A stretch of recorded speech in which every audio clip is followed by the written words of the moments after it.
ما بها بلاهي حبها لي عابر في فؤادي وناهي أهو الخلاني ينطق بالجواهر فاهي يا بلد الرسول فاقق بجر الغافية يا وطن الرجال أهل السرير الصافية ليه قلبي السقيم فض نظرة منك شافية شوقي عليكي زي شوق المريض العافية Assalamu alaikum wa rahmatullahi wa barakatuh. This is a new, fresh episode of 40 Acres with No Mule. I'm your host, Brother Askari, also known as Abu Naima. This is me showing you how to purchase land and how to become sufficient while living in Africa.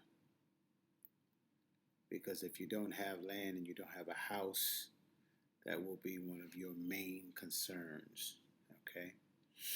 And as someone who has been in Africa for the last 23 years, trust me, this is first and foremost. So this piece of property, or these pieces of property that I'm looking at the moment, which was purchased in 2016-17, is not the first piece of property I purchased out here in this particular area. I purchased two pieces of property prior to this, which was in 2006 and 2007. I've since sold those properties, and this is a new purchase. And so I'm going out here with my man Yasser, and these markings that you see of stone right here shows the end of a piece of property in which my neighbor, whoever he may be, has purchased. So the stones are put up there as markers so that when one comes out to look or to sell land, he knows where the land begins and it also ends, okay? And so the main street in which we walk from is the main street that divides these two villages, okay, which is heading towards an area called Jazira, and this is what we would call Sharq Nil, which is the east side of the Blue Nile River, okay. And so this piece of or these two plots of land that I'm going to mark off and that I'm looking at right now, I'm marking off the boundaries of a 500 square meter plot. And so I'm marking off right now 20 meters, which is incorrect. We later found out afterwards when the engineer came out that I was supposed to mark off 25 meters going this way and 20 going the other way. And also on the other side of this property, I have another plot which is directly on the other side of that.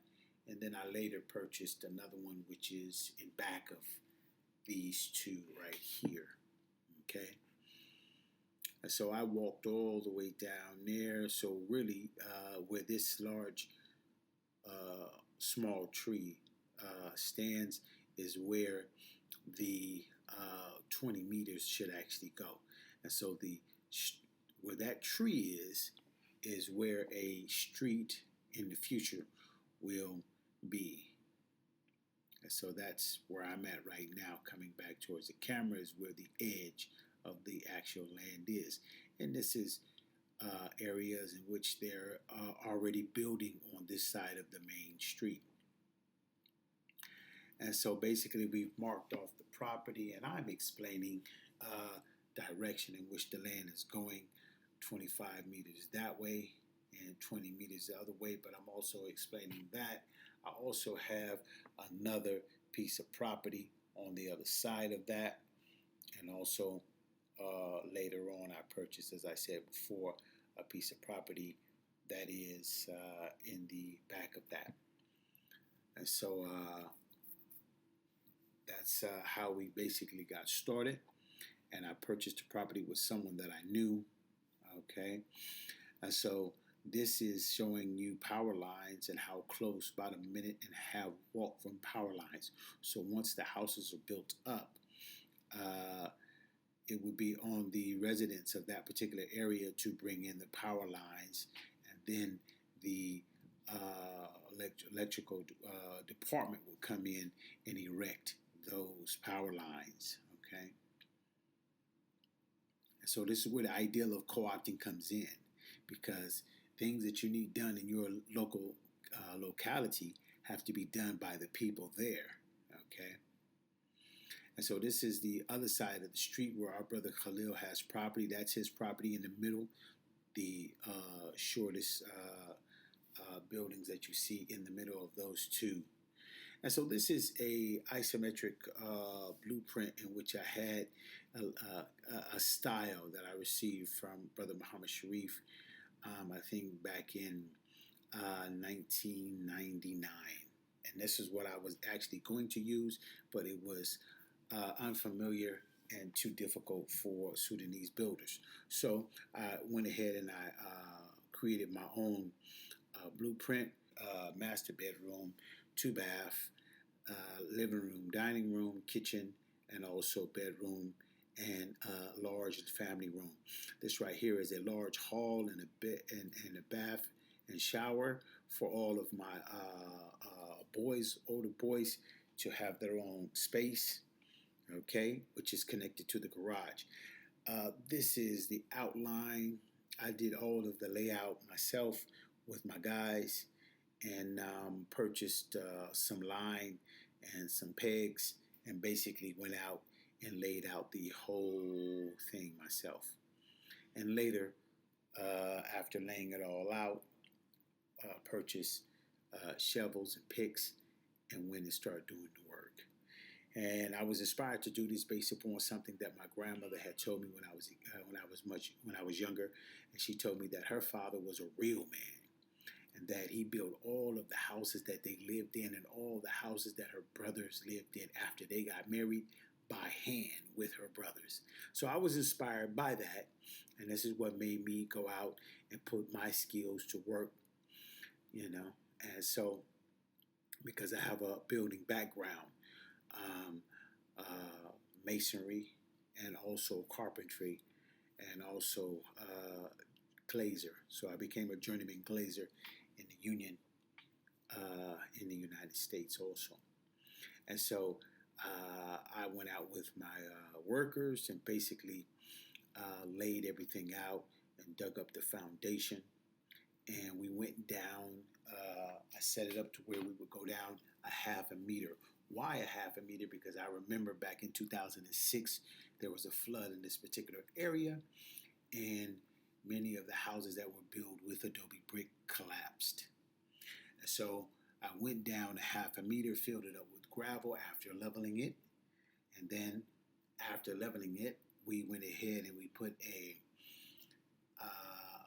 cement and rebar beam all around, okay, and went up with bricks from there.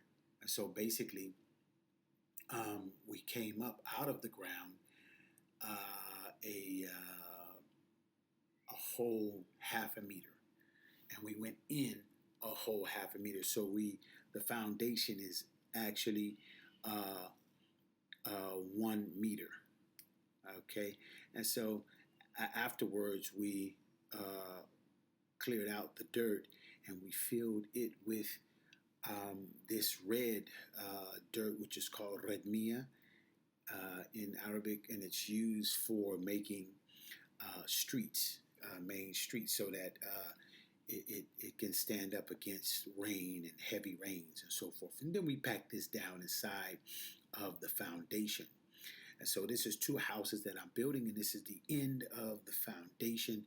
And in the next episode, we will show you how we proceeded from here. And we thank you. And if you like what you've seen, share and feel free to subscribe. Once again, thank you. قسما بمولاي